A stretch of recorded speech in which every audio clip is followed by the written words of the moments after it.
Hello, my name is Jeff Rolka. I want to thank you for checking out my video. This is Community Question 7, one of my favorite segments that we do here on YouTube. This is where over at the Community tab on the channel page, I say, it's time for questions, or something to that effect. And I leave it open for a little bit of time. It kind of varies depending on how I'm feeling about how in-depth I want to go. There were a bunch of people after Community Question 6, PC, I'm thinking about you, that weren't able to get a question in.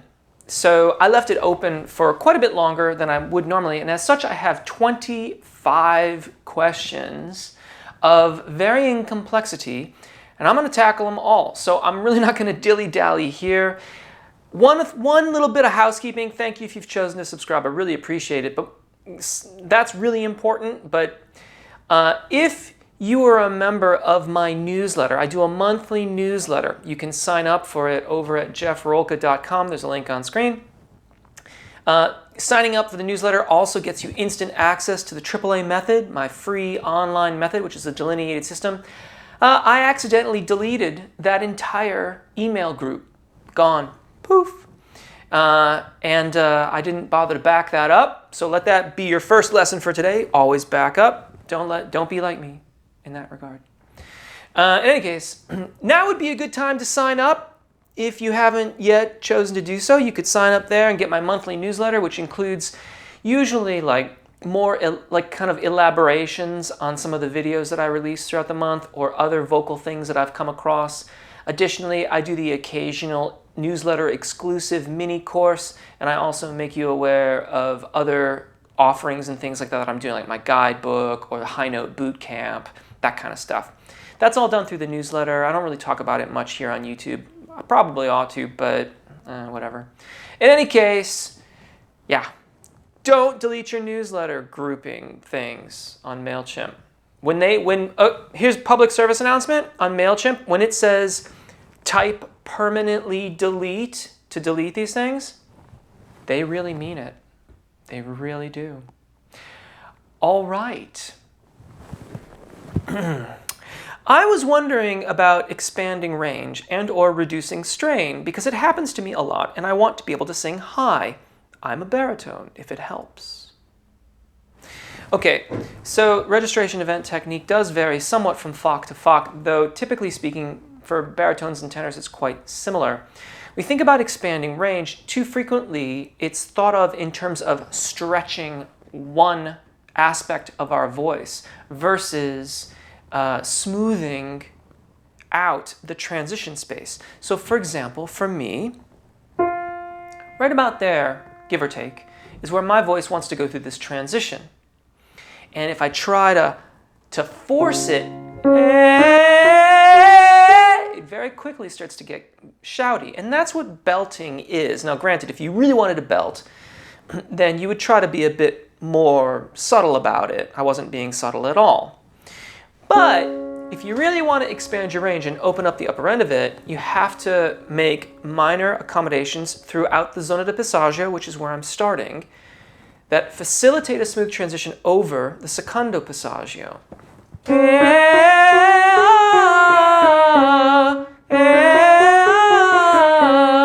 So in that example, I'm going from my chest voice to my head voice. But hopefully, if I've smoothed it out well enough, you can't really tell.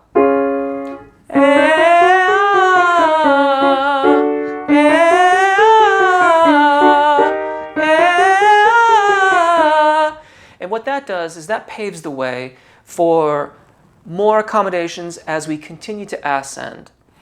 And that's how we expand our range. We learn to make smooth transitions through the registration events. We go from there.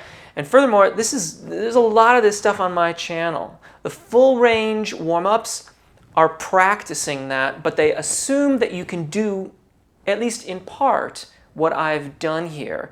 The How to Sing High Notes videos talk about the technical aspects of this.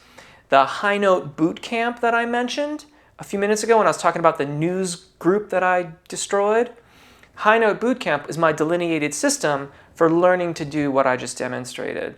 So if you want, that course only gets offered once a year. So if you want to be notified go to jeffrolka.com and you can sign up for the newsletter and you'll get notified when it's going to be open again.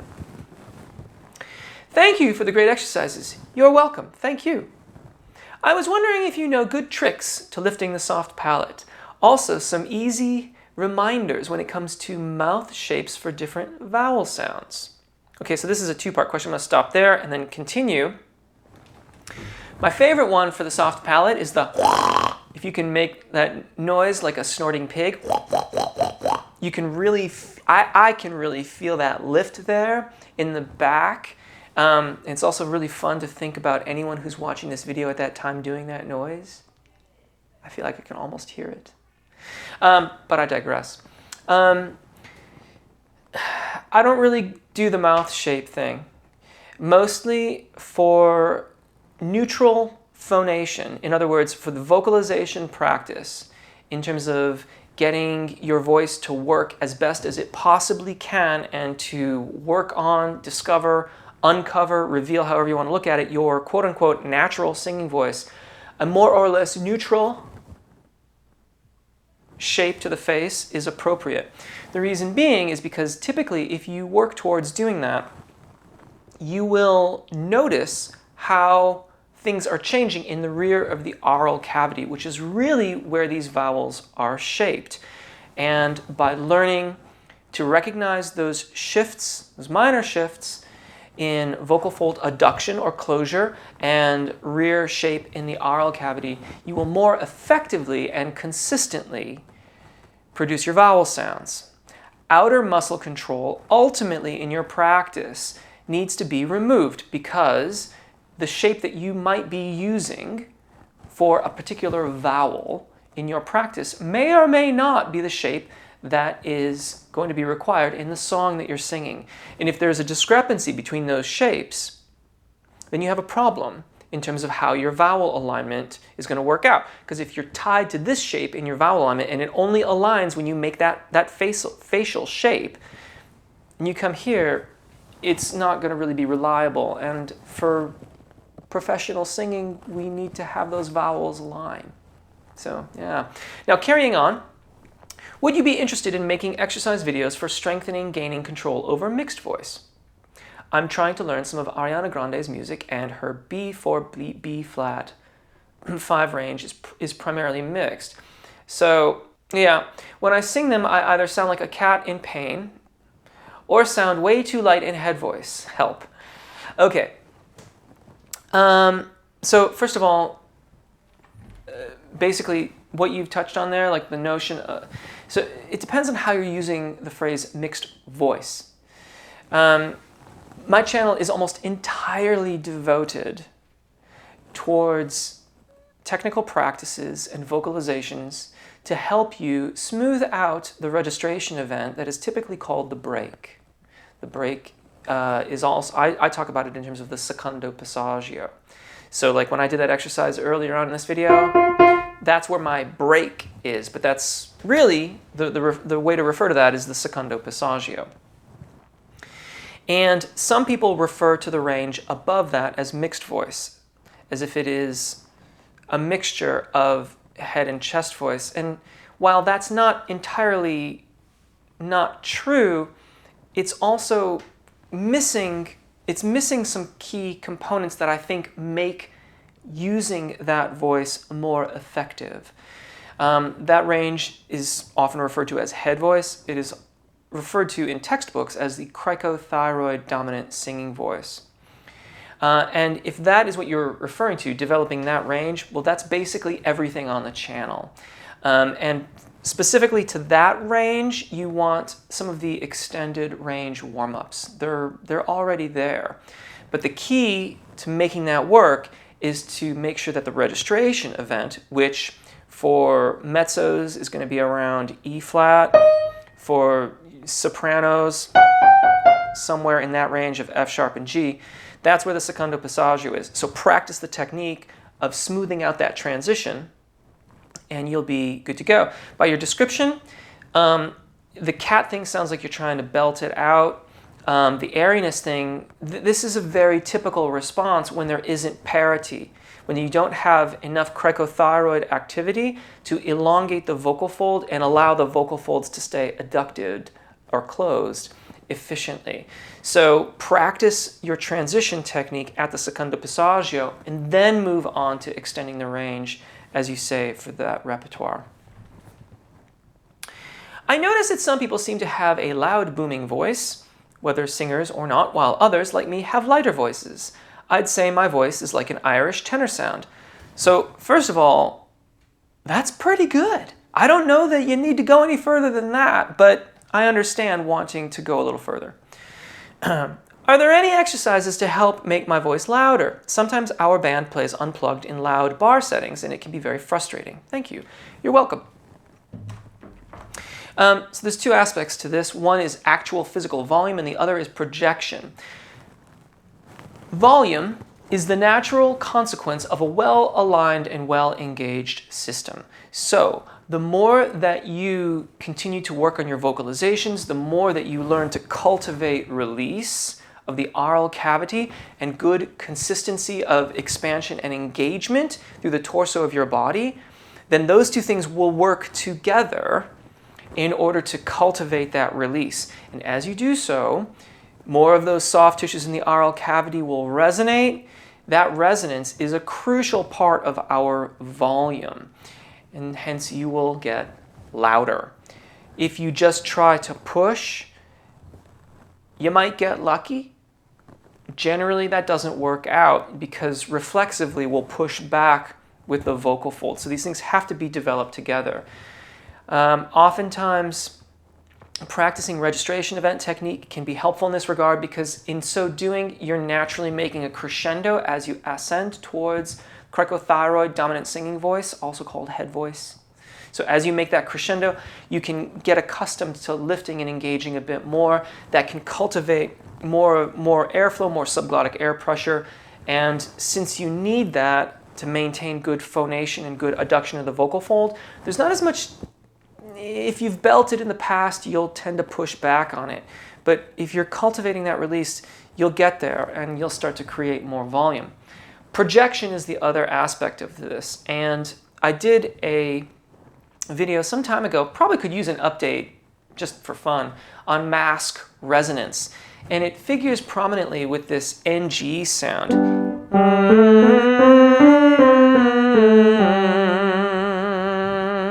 That particular sound, though unpleasant in isolation, is a critical part of our projection. So even though I'm all mic'd up and nothing is going to change, if I sing this without that resonance,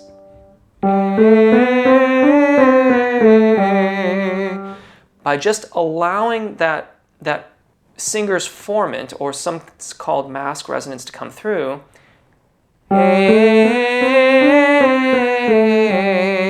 the perception is a change in volume. Now, furthermore, I can go a little further with that if I really need to be heard.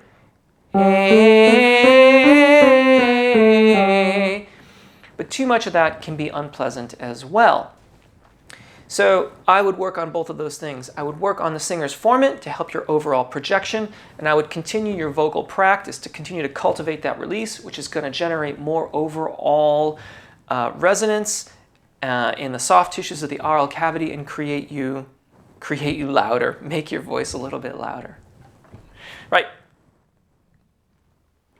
Hello. I was wondering if it's okay to warm up your voice while sitting down, or is it mandatory to stand? Also, is it possible to learn how to belt, or must you be born that way? Thank you so much. Absolutely. I would very much advocate that you practice how you're going to perform. So like I'm sitting at the piano, so I sometimes practice at the piano. I do stand up though too, because this can be helpful to notice if any differences arise. So if you stand and you vocalize one way, and then you sit down and there's a noticeable difference between the same exercises, it may be worthwhile checking into your posture, checking into how you're seated in order to try to reconcile those differences. But absolutely, however it is you're going to perform, replicate that in your practice as well, at least a little bit. I am of the opinion that we can all learn more about our voices and expand our performing palettes, our artistic color palette, if you will. Belting, that word gets thrown around a lot, and unfortunately, depending on whom you speak to, it gets used to mean different things. And we're going to talk about this a lot in this community questions. This is like the secondo passaggio community questions. But belting is really nothing more. And this is not my opinion, this is just what I've read in textbooks. I'm sure that there are other textbooks that would probably contradict it, but I'm going to go with this because so far this has worked really, really well for me and works really well for my clients. Belting is committing to the thyroarytenoid dominant singing voice muscles beyond the point at which you would normally be making allowances for a smooth transition over the secondo passaggio to allow for cricothyroid dominant singing voice. Now, in English, what that means is that you are, I'm going to go almost to English, is you are entering the call of the voice. It's a little bit like yelling. It's more forceful than if you're making allowances for a seamless transition. Some people like that particular affectation, that quality. That's fine. I recommend that you not exceed a major second above the secondo passaggio on a regular basis when doing that. So how does one learn to belt? Basically, increase your breath energy quite significantly as you approach your secondo passaggio and try to commit to the muscular coordination that you are experiencing at the primo passaggio. So for me, that's about where my primo passaggio is. So if I want to belt, I'm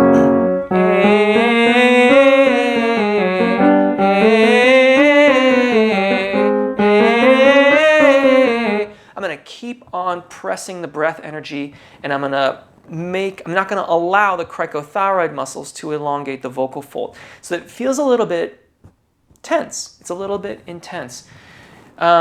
Especially, and probably a part of that is that I've trained for such a long time for voce piena in testa, which is to make that smooth transition and to maintain tone quality across the break, across the secondo passaggio. It feels quite strange to me. But typically speaking, most people start off by belting, and that's something that we have to learn our way around when we are trying to expand our range or have more consistent tone quality at higher tessitura, or wanting to be more, refining our intonation as we continue to extend our range. How long does it take to work on tone? And what's the best exercise for building a good tone? I'll let you know when I'm done, because I'm not done. This is in England, while I was living in England, with a question like this, we would say, like, well, how long is a piece of string? What is it you're singing? What would be suitable to you? What do you want to do artistically? What does your artistic desires include or exclude? What do you need from your voice? All of those questions, I think, have to be asked before we could even begin to address this question.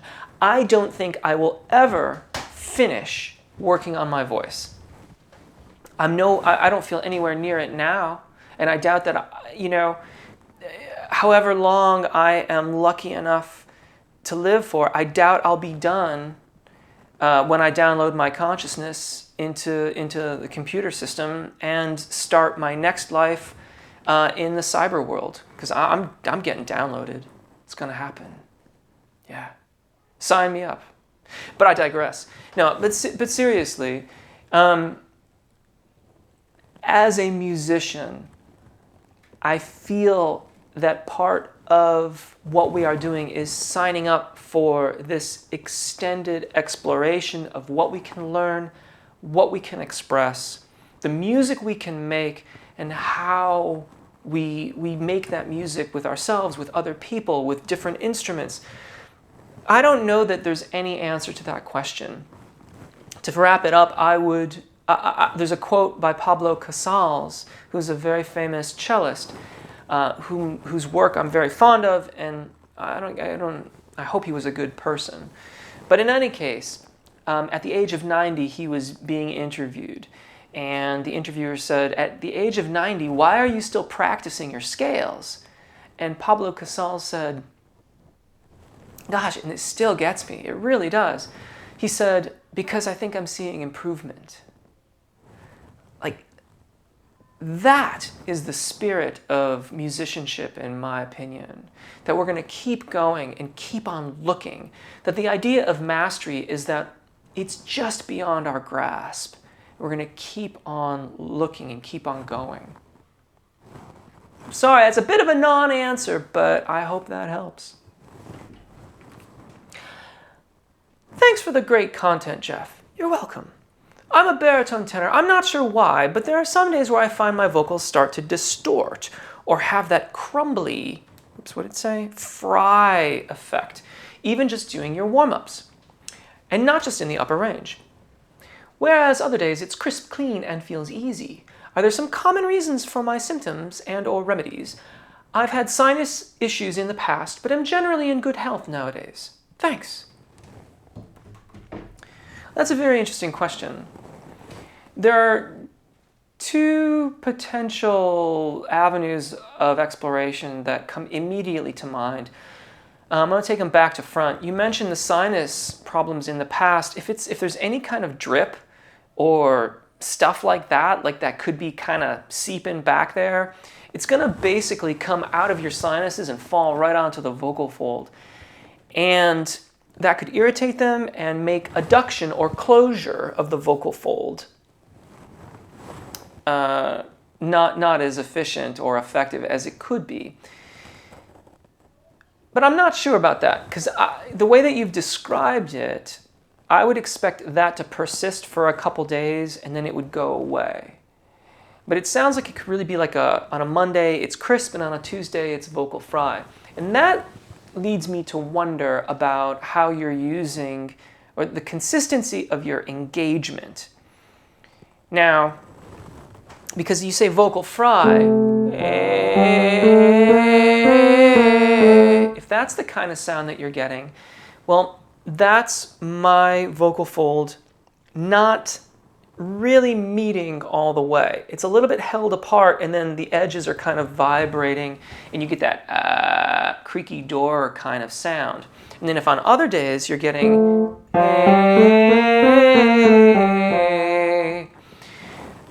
that makes me think that there's like a postural or consistency of engagement or airflow that could be getting you down. That's not really working for you the way it could be. Oftentimes, now this may seem a little bit removed, but I'm going to go for it anyway. Sleep. If you're not getting a really good night's sleep, then that engagement and the consistency of it takes an awful lot of energy, but it's a persistent kind of energy. It's not like a crushing kind of a thing, right? It's a persistent, very pervasive kind of hold the ribs apart, keep the lift happening.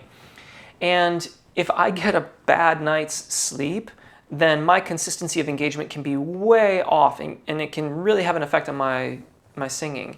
So I would see if there's a correlation there. If you could keep a sleep log, or if you wear like some type of sleep tracking device, like a Fitbit or an Apple Watch or something.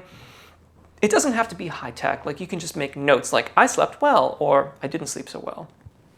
And then see what your vocalizations are like that day and see if there's any correlation there. Those would be the things that I'd start off by looking at.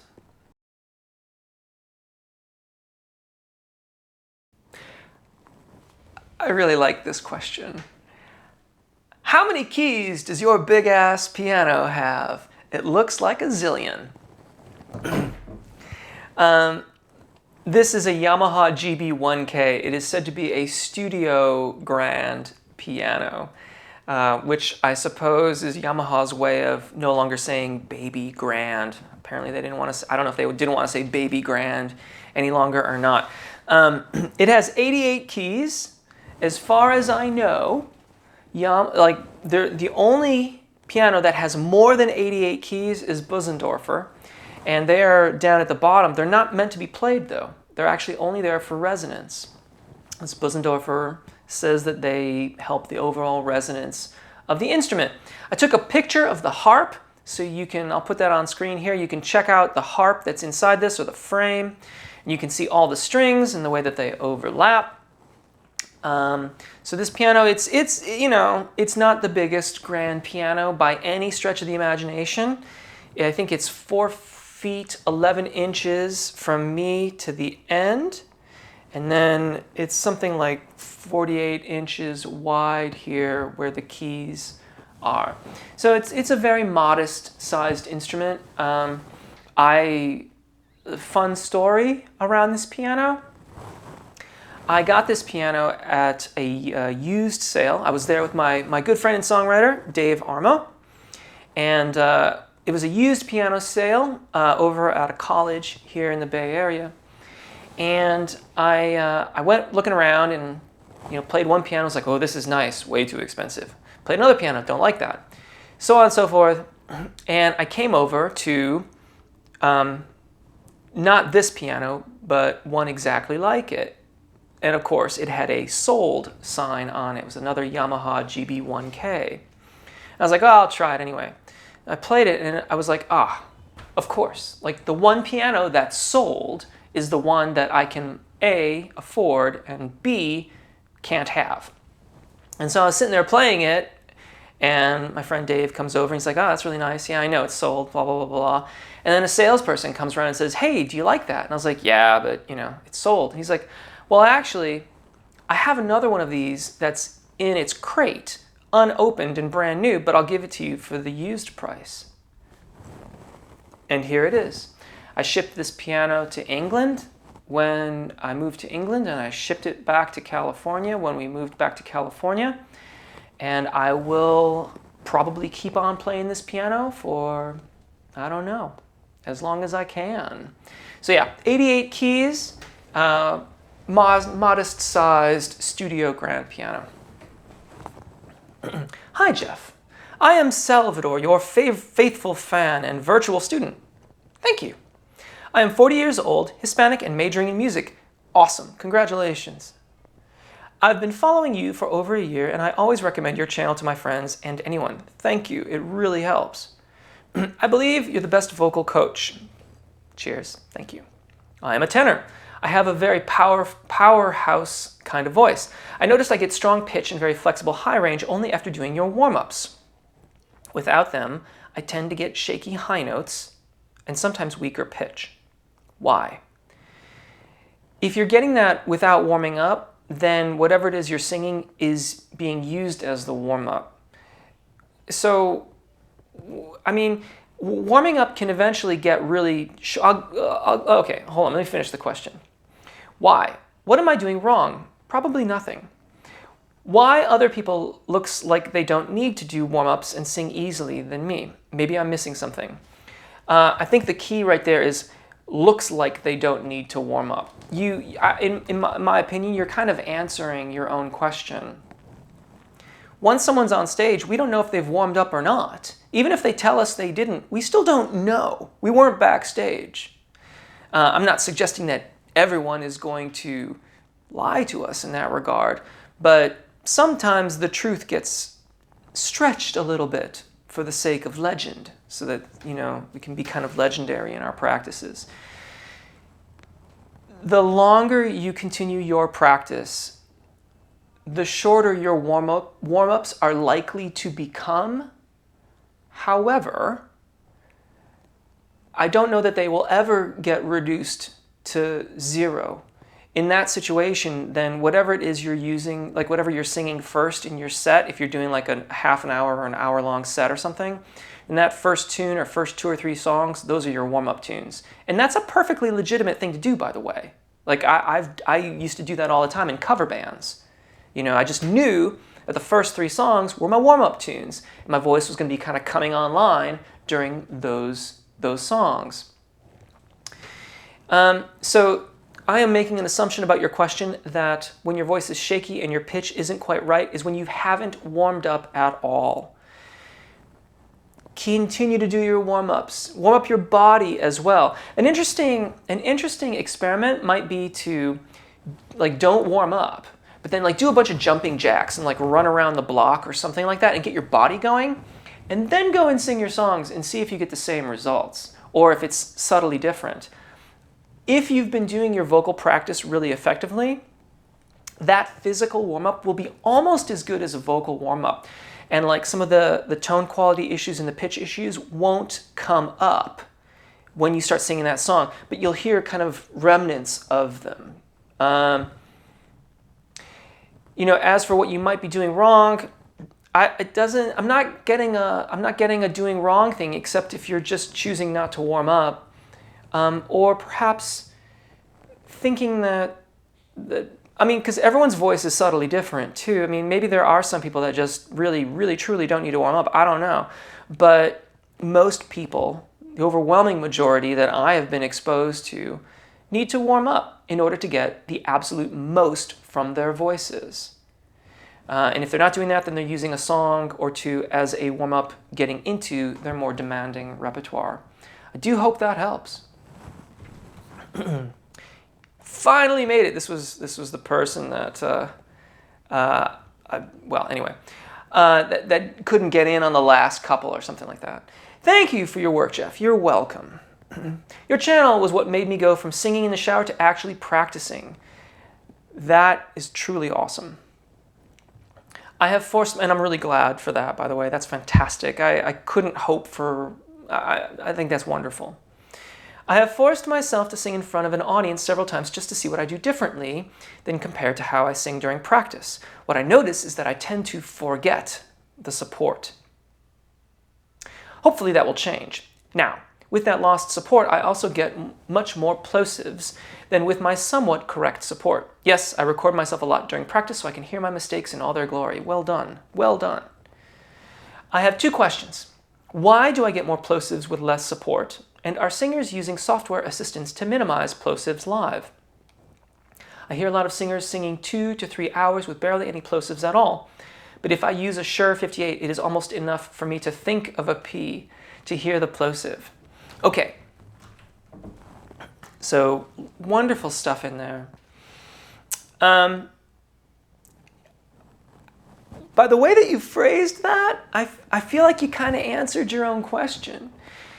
Plosives, glottal attacks, okay, maybe a little bit. So plosives, glottal attacks, other inconsistencies or poor coordination at the tonal onset, that is a combination of your concept of the vowel or consonant or combination and the readiness of your engagement, your support. So if when you're performing, you're getting more plosives and you're noticing that your support goes out the window when you're performing, that's it. Like you're right on top of it. Now, I did mention your concept of the vowels and also your plosives. You don't mention glottal attacks in your question, so I'm going to assume that that's okay. That speaks very highly to how you are using your engagement or support. I generally don't use the word support just because it gets used so much throughout the interwebs as to be meaningless. About as bad as like head voice and falsetto. Those two words too mean a dozen different things depending on whom you're speaking to. So the P's, however, can be particularly pernicious. And the thing that I do a lot of times is to think of an M before the P, and that compression of the lips can help you mitigate some of the P that comes out when that P is there. So instead of singing pa, pa, you can also think of it as a ba, pa, pa, pa, instead of that P sound that comes out. So MP, MB, to work towards trying to slow that release of the P so that plosive is not quite so, well, you're not popping the mic, basically. You're not sending that plosive out through the mains. You can also go off axis, so you can turn your head. You probably aren't hearing any difference because I'm wearing a lavalier mic, but if I had a SM58, then I should just have one handy here. But if I had the 58, then I could address it like this, and then when I know the P is coming, I turn so that the microphone's capsule is here, and I'm not gonna send that air puff at the diaphragm, and then I come back into the center when I am past the P. I'm not trying to be alliterative here, but it's just kind of happening. Finally, you mentioned using software during live performance. I wouldn't rule it out. I mean, it certainly exists. The Waves plugin bundle has it's like called like Vocal Rider. I think that's the plugin that they sell called Vocal Rider. And what you set it up so that it stays within a certain level of volume, a certain volume, and then it just rides the fader in the software to pull things down, pull them back, like whatever. So it's kind of like instead of having compression, which can have other artifacts, it's moving the fader, it's changing the volume of the signal that's coming out the mains. So in theory, it might be a little bit more natural sounding than using compression, because compressors often have color, and depending on how you set it, it can also like have these artifacts of pumping and like pressing down on the attack and then the release and stuff. I'll occasionally use the Vocal Rider if I'm got a mix that has a lot of dynamics in it and I want to try to get it smoother. Then that can be a nice plugin to use, but I've never used it live. It's entirely plausible that people could be using that. Would I recommend it? I don't know. Might be worth it if your setup would accommodate it. But if that would make it overly onerous to get everything going, then I would just try to work on my microphone technique and my vocal technique to avoid the plosives. Hey, Jeff. What are the best ways to extend range? I'm a tenor baritone. Also, is there any way to sing gravelly without destroying your voice? Okay.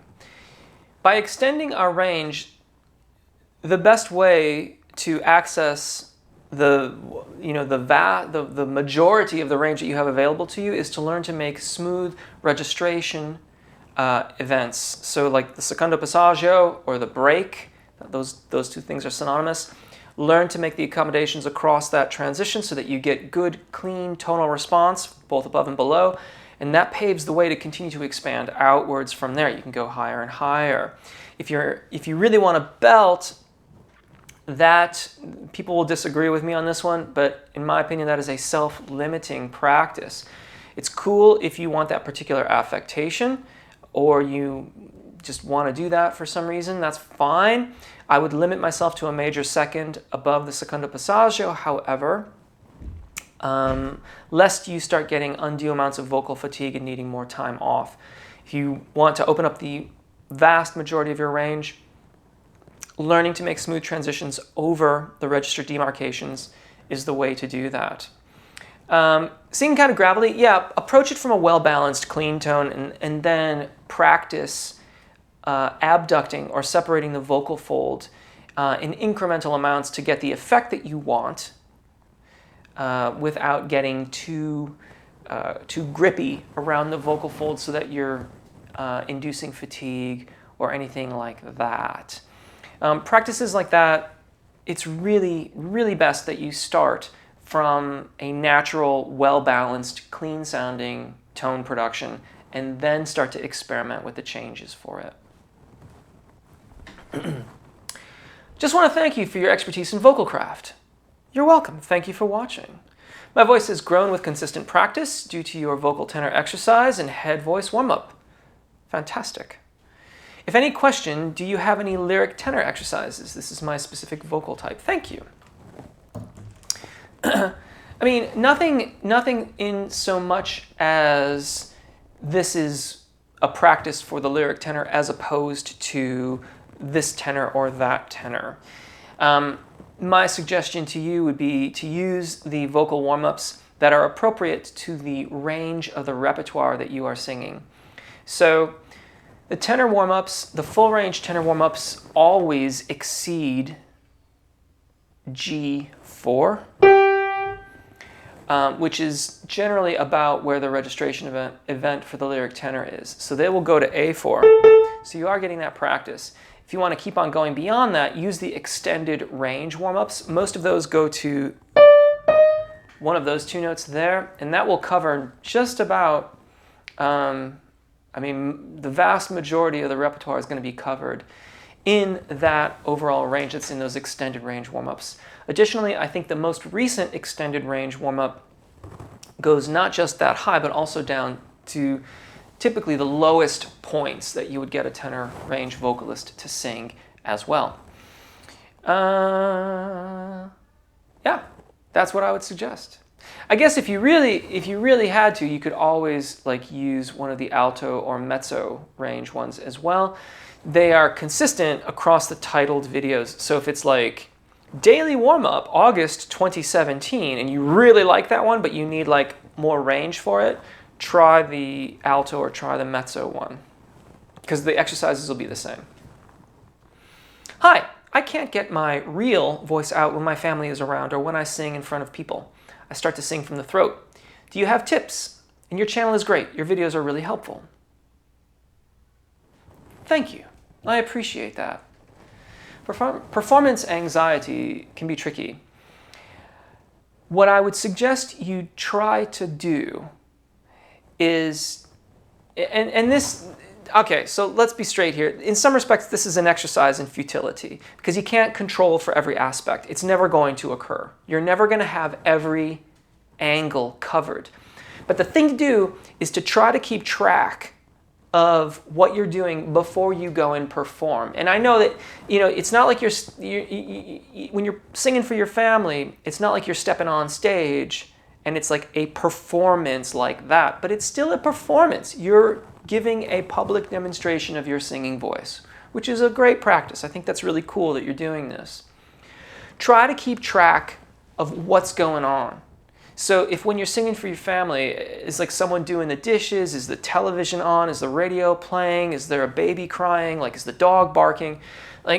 Try to solve for some of these things so that you can have an environment that is conducive for you to do your performance in. Keep them short for starters. A song, 2 songs, really short.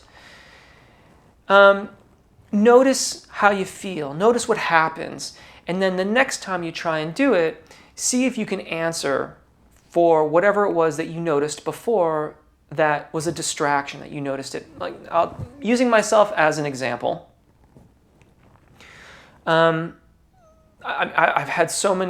had really great performances, and I've had dozens and dozens and dozens of horrible performances that I was unhappy during.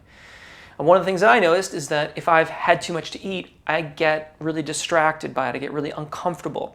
So if I have an audition or a major performance or something like that, I will meticulously schedule what I'm going to eat and the time that I'm going to have it, knowing that the duration of the performance, at the end of that performance, I am going to be absolutely ravenous and I will need food soon after. So usually I have a very, very light kind of salad with a little bit of carbs, like a half a bagel or something like that. And just really, really light food in order to be comfortable and light feeling during the gig. You'll notice in nearly every video, I'm wearing a black shirt. Okay? I've kind of gone out because it's a little hot right now and I'm not wearing my normal black shirt. I had to put it in the cleaners. And I got this one out and I felt okay in it. I basically always wear a black shirt when I am presenting in public. To me, this is my uniform. This is what makes me feel good. It makes me feel like part of something. And I am a teacher or a musician or something. Whatever, I don't know. It doesn't really matter. I feel right when I'm wearing this, and so I will almost always wear a black shirt in all of these videos and everything like that. And those are just two examples. It's going to be different for you. You're going to have to experiment a little bit in looking at the different aspects of your environment, your day, your clothing maybe, and then solve for those things that distract you, don't feel right, are on your mind. Answer to those things, and you'll make your way towards being more comfortable in performance. FYI, just doing all this, you'll do a lot of performances, and the practice of doing the performances will help too. Okay. I have watched pretty much every video on developing finding head voice I can find on YouTube. Sorry, I didn't read that very well. And I just don't understand. Fair enough. I still don't get how head voice differs from a strong, compressed falsetto. Mimicking Sam Smith helped with that for me. But otherwise, I'm lost. Any other tips or exercises you may have that you obviously haven't already covered? Okay, so this question, it's funny that these two kind of came in this way. I didn't arrange them, but this one and the next one are very similar. You're touching on something that when I was, I'm still studying voice for that matter, but that I didn't understand for a long time. And this was made worse by the fact that the language around it, even in academic singing environments, gets used differently by different teachers of singing. So head voice is cricothyroid dominant singing voice. What the head voice is the vocal fold adducted or closed with the cricothyroids. So the cricothyroids are like at the front and back of the vocal fold. And what they do when you make a transition to your head voice is they elongate the vocal fold. Now, if we learn to keep the vocal fold adducted or closed so that it doesn't separate, then you'll get your head voice. But the thing about this is that if I do that right,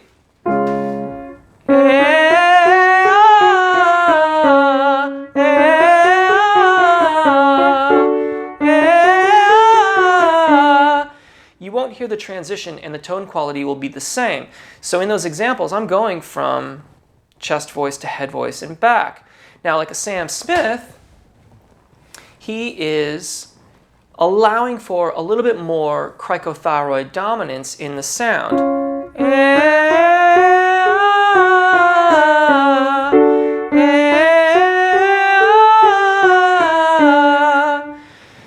And so we call it something else. And this is it a problem? I don't know if it's a problem or not. It's just a fact of singing pedagogy is that there's all these different terms, and most of us are all talking about the same thing, but we're talking about it in different ways. And this creates problems because for someone who's trying to learn it, you know, one person would call that falsetto, another person would call that compressed falsetto, another person would call it head voice. I would call it, my examples weren't as good as, I don't think they're as good as the ones I did at the beginning of this video because I've been talking so much. But, you know, when I'm really on point, I would call it voce piena in testa, which is the sound of chest voice in head. I'm matching tone qualities across that transition point.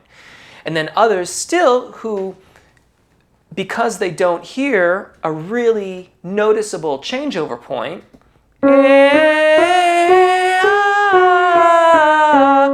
where you get that air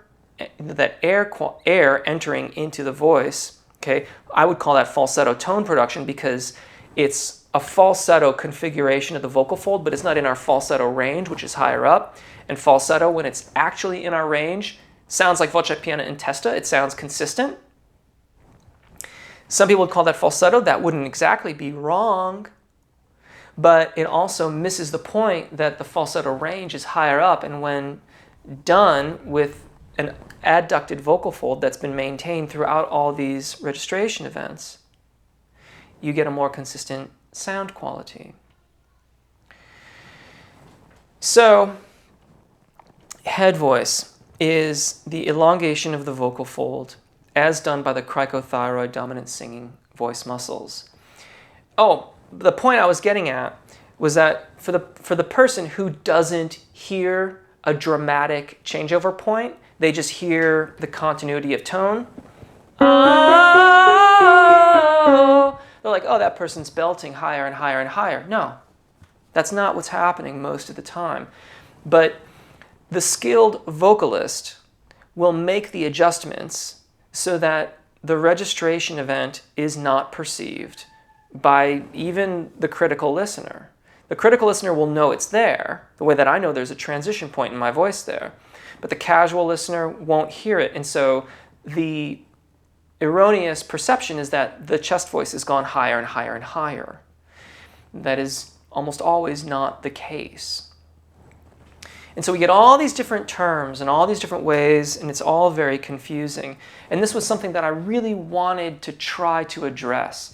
Basically, every one of my videos is about this subject. Everything on this channel is about trying to demystify the registration event. Whether you're, soprano, mezzo, alto, tenor, baritone, we all have these registered demarcations. And I'm going to read a bunch before I answer the next question, to answer it from Richard Miller's book here. That's going to go into this even further and hopefully explain more of what I'm trying to articulate here. But head voice is adducted vocal fold, elongated vocal fold. Chest voice is adducted vocal fold not elongated. Falsetto, partially abducted or partially separated vocal fold. For falsetto range singing, it is elongated vocal fold, partially abducted or separated. And when you put it all together,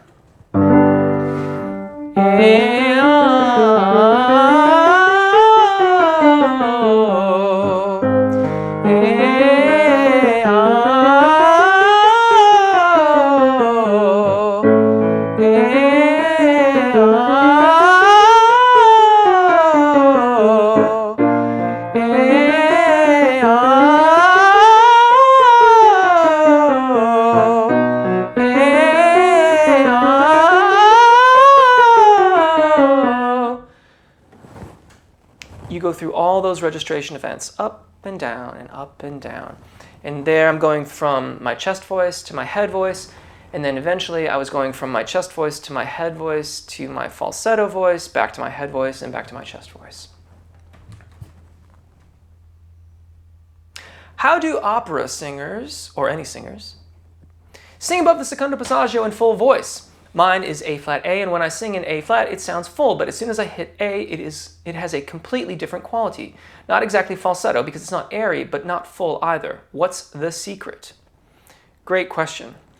The secret, and I always say this, and I'm going to say it again, don't take my word for it. This is taken from Richard Miller's Training Tenor Voices. I've got indulge me here in a short excerpt. Part of the confusion arises from the skill with which the professional singer learns to negotiate the scale evenly so as to eliminate any suggestion of register transitions.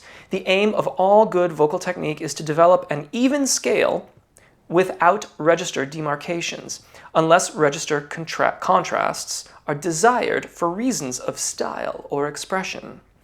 Reports of perceptual studies on vocal registers frequently are confusing because the trained singer does not display the sudden register shifts that the researcher finds in amateur or student-level singing unless the singer expressly wishes them.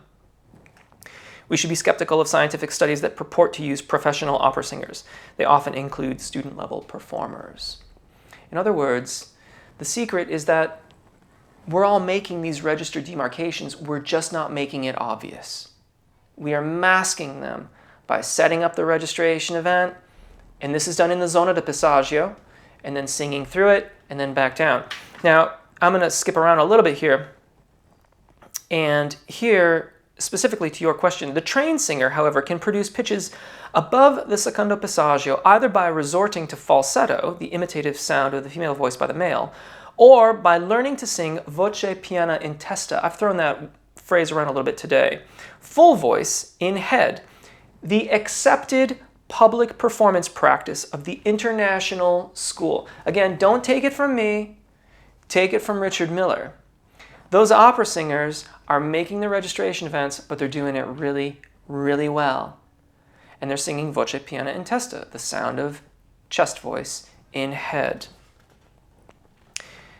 The area between the two pivotal points, primo passaggio and secondo passaggio, is known as the zona di passaggio.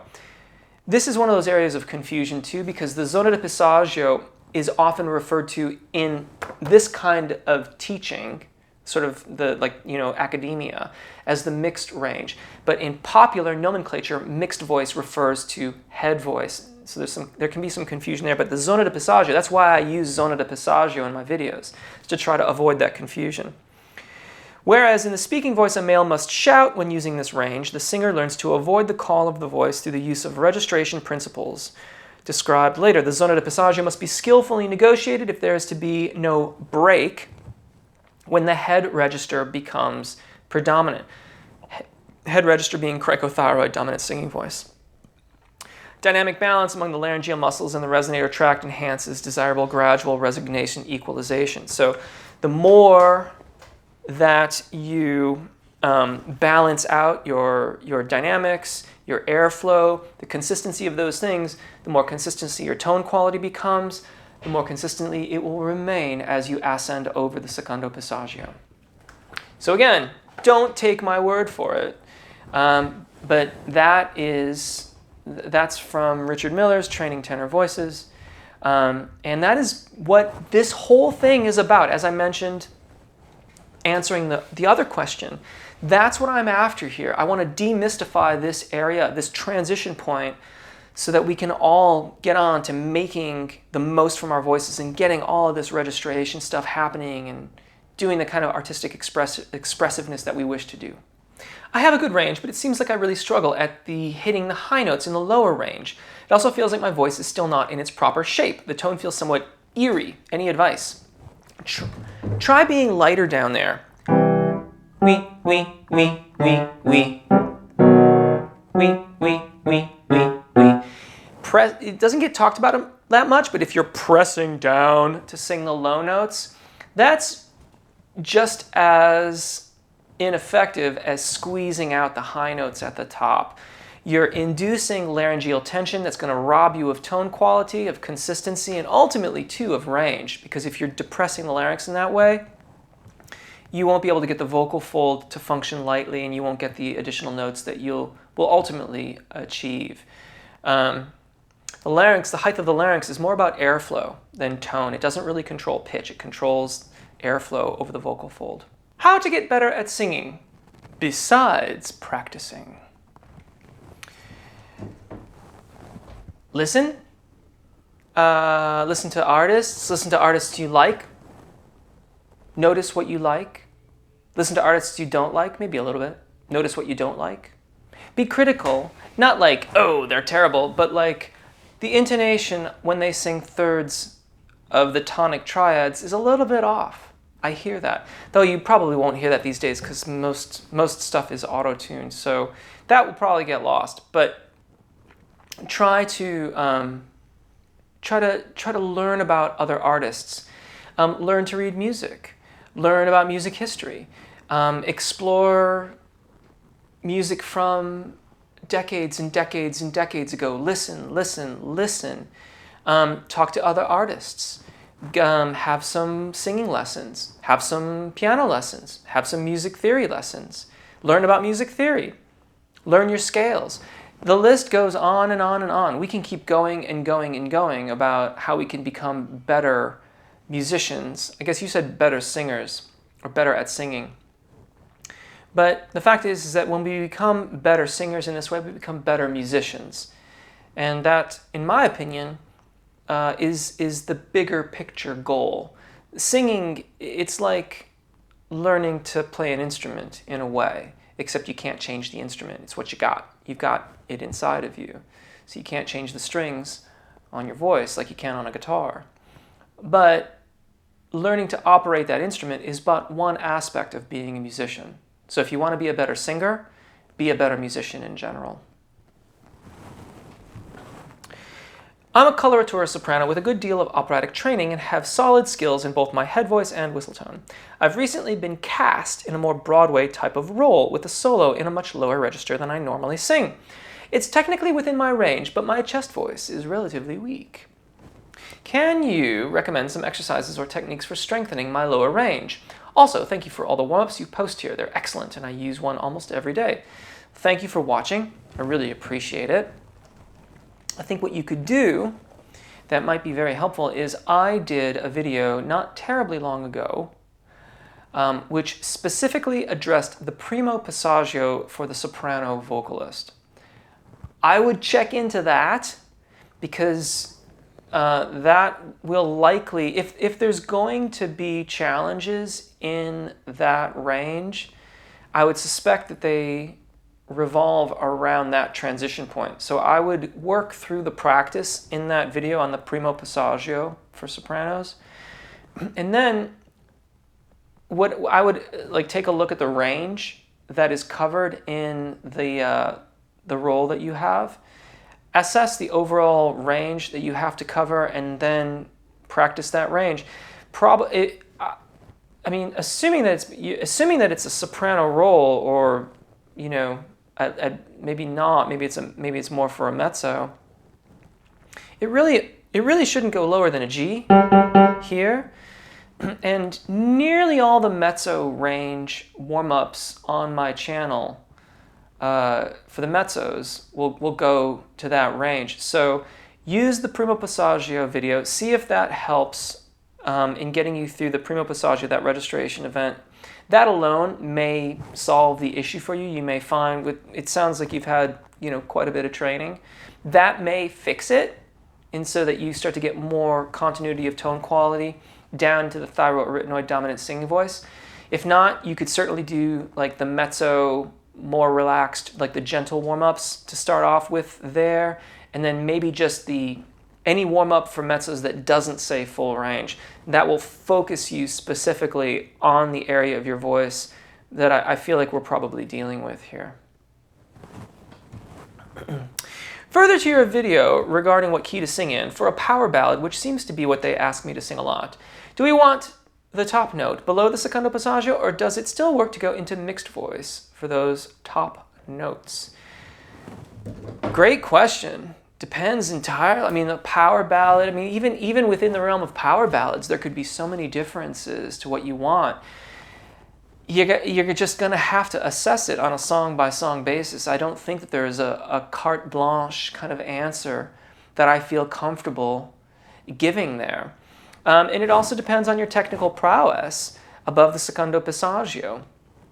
I don't really ever belt. I don't ever really do that.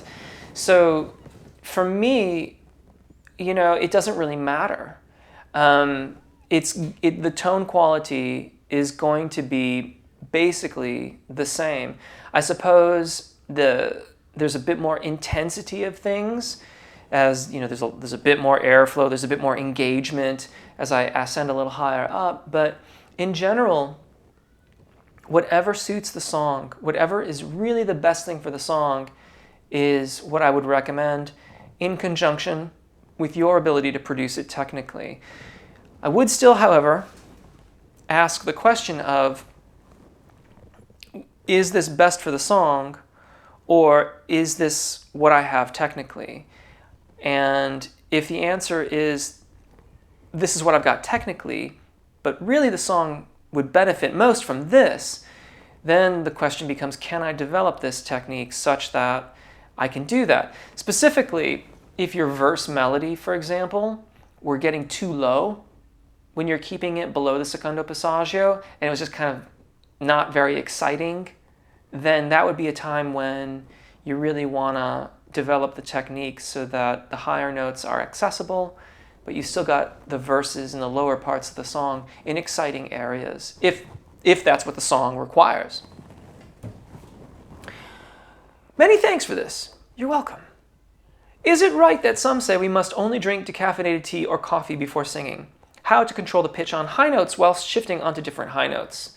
Also, do you have any Facebook group where we could get advice feedback? Okay, so I'm going to kind of go back and forth on this one. There is a Facebook group. It's called Sequencer, but I don't think I've been on it in a year. It didn't really work out the way I'd hoped it would. It wasn't, the people are awesome and it's really great, but we didn't end up really tackling the kinds of topics and things that I was hoping we would. And it took a turn that I just didn't want to encourage it to go any further. And so I kind of just withdrew from it. And now I just don't really use Facebook at all. So for those of you that maybe are sending me messages, because I know like the last time I logged into Facebook, I had like so many messages and I tried to answer a bunch of them, but I just don't use it any longer. So sorry about that, but you can always reach me on Twitter pretty well. And there's a bit of back and forth. People will answer other questions and stuff. And a lot of times the comments, there's a lot of activity in the comments in YouTube too. The whole decaffeinated tea or coffee before singing, that's going to be, in my opinion, that comes down to a personal sort of, what works for one person may not work for another. You know, I don't really drink milk I don't really drink that much milk in general, but I don't drink milk or something like that before I sing in a critical capacity, but I'll have some yogurt. That doesn't seem to bother me. But green tea just really destroys my voice for singing entirely. I couldn't even begin to tell you why. The thing about those beverages that's probably going to be more taxing on your voice is going to be the heat. The heat of it is going to create perhaps some mucus or irritate the vocal fold, and that could be more problematic. So try to maybe let it cool down a little bit. How to control the pitch on high notes whilst shifting onto different high notes. This is a very interesting question. So one, I recently just did a video on sustained high note singing, so you might check that out. Usually the problem with the pitch occurs because there is an inconsistency in the engagement of our abdominal musculature. In other words, the airflow is changing intensity, or the subglottic air pressure that we're creating is changing in an unfavorable way. If you work towards consistency of engagement, it's quite likely that you'll get that to work out in pretty short order. That almost always does the trick, even when we think our support is good. Evaluate it. It costs nothing to evaluate it and ask yourself the question and try some exercises that will expose inconsistencies. You want an exercise that, first of all, if you're having pitch difficulties, that's already exposing an inconsistency, quite frankly. If you want to really exacerbate it, try changing vowels too. And if your vowel alignment is typically good in your thyroarytenoid dominant singing voice, but it goes wildly out of control, then you may have not only an airflow related issue, but also a vowel alignment issue as well. I naturally have a soft and not so loud voice. I've been doing a lot on your agility endurance exercises. Thank you. But I still feel I'm not there yet. Please, can you share some tricks? Also, my teacher, okay, I'm going to pause there for a second. I don't really know that there are any tricks. If there's any tricks, the only trick is to keep going. Just keep listening and keep practicing. Try to evaluate your practice so that you are being constructive in your practice. In other words, if you can discern that something is not correct, try to avoid just continuing to do that thing incorrectly. Now, you're working with a teacher, as you say here. Also, my teacher keeps correcting about not breathing hard enough.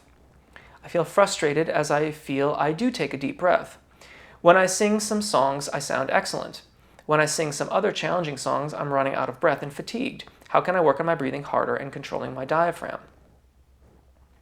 So, if your teacher is asking you to evaluate your breathing, and you're noticing that on challenging songs you're running out of breath and you feel fatigued, the line there where you say, I feel frustrated as I feel I do take a deep breath, I don't know if that's what they mean. So there may be a miscommunication here. And I mean, it's, you know, it's for both people. That, I mean, like the vocalist, the teacher, student, teacher, whole thing is a relationship thing. And communication styles can vary, and how people interpret things can change. I would suggest, if possible, that you try to ask questions. So, and hopefully you're not. Now the onus then is on your teacher to be, you know, explanatory, to try to explain as best they can in ways that you can understand what they're getting at. Because breathing harder versus taking a deep breath, to me, are two different things. I don't know what either of those two things mean, really, without looking at the vocalist, without looking at how they're using their body. Where are they being consistent? Where are they being inconsistent? Is the lateral expansion of the rib cage correct? Are they maintaining engagement throughout the duration of the breath cycle? In other words, once they go expanded, does it stay expanded whether they're exhaling or inhaling? Because if it's collapsing at any point, you're losing that quote-unquote support, which I would prefer to call engagement or subglottic air pressure. All of these things can contribute to that out of breath and fatigue that you're experiencing, because when you are losing that engagement, you will not get as efficient an adduction of the vocal fold. When the vocal fold is not as efficiently adducted, then you're going to lose air. In other words, you're going to run out of breath. You can also be working a lot harder than you have to make the pitch that you're trying to make, so you can get tired more quickly. Those are pretty good telltale signs that something's not really working through your engagement system, and it requires a little bit of evaluation. Talk to your teacher, ask some questions, get them to help you. That's in my opinion, that's what we're here for, is to help. So see about asking them and see if they can help you.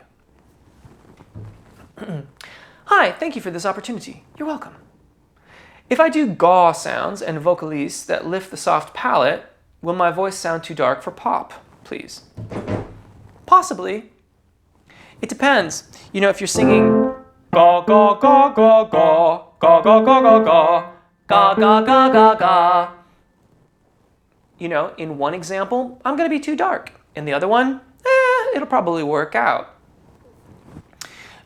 It's about how you do it, which could really be said about all of these vocalizations, including all the ones, you know, that are on my YouTube channel. It's more important how you do it than what you do. That being said, some exercises are some exercise vowel combinations are better at getting certain results than others.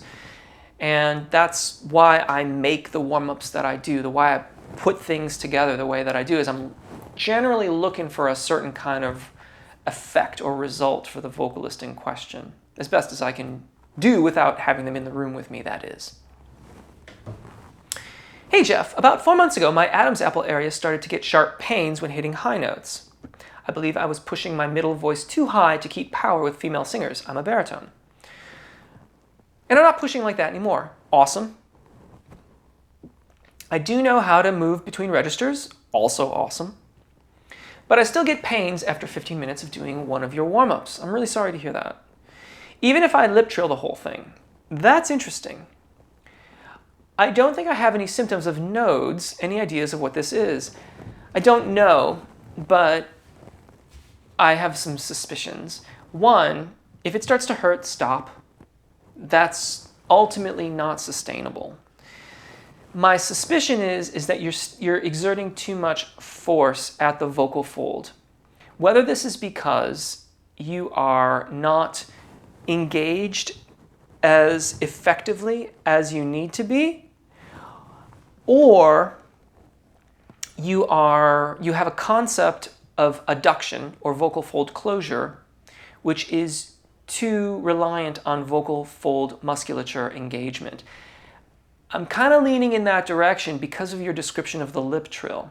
The lip trill being a semi-occluded exercise, should take the weight off the vocal fold. My advice to you is with a lip trill, well, first of all, if it hurts, stop. Second, with a lip trill, look for a range of sounds that you can create. So for example, I'm squeezing my voice to get that sound to come out. Okay? That's not sustainable for me. That would be that's almost painful right now. Okay? On the other end of the spectrum, you can see my lips are going a lot faster and the sound is very breathy and airy because I'm allowing the vocal fold to separate. In between those two spaces, we get more effective phonation.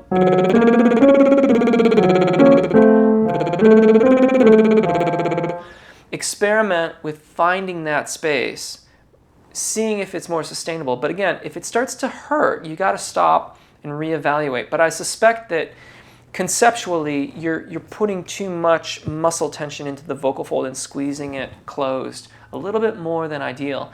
You could also revisit, and I know, you can make your registration events. That's great. It's really, really good. I know that speaks to more advanced technique, but bear with me. Go over to the beginner playlist and do some of the dynamic air pressure exercises where you're doing wee, wee, wee, wee, wee, and see if you can have a very neutral vowel production that is consistent in those videos.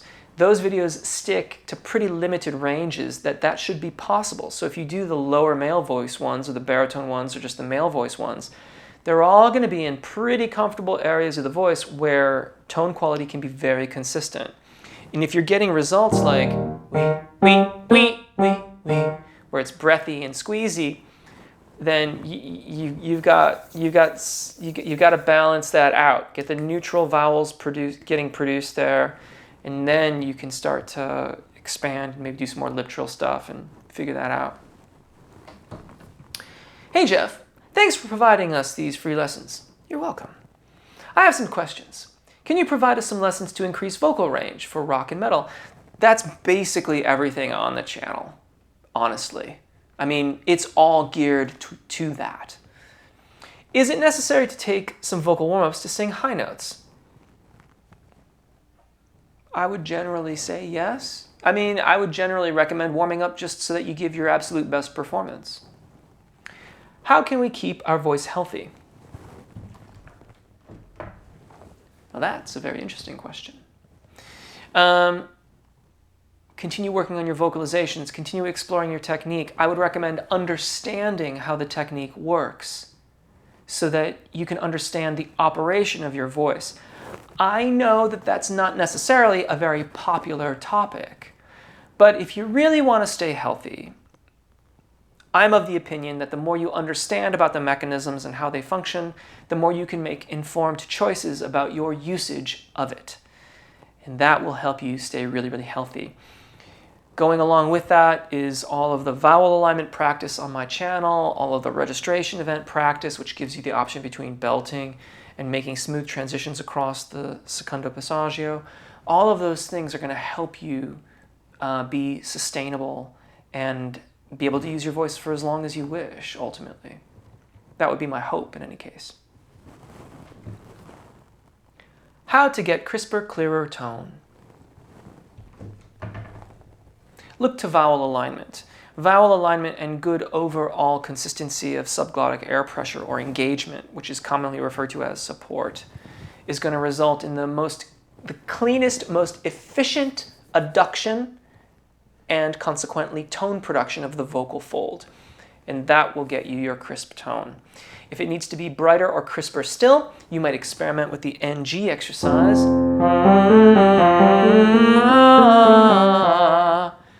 to see if you might increase the projection and overall brilliance of it.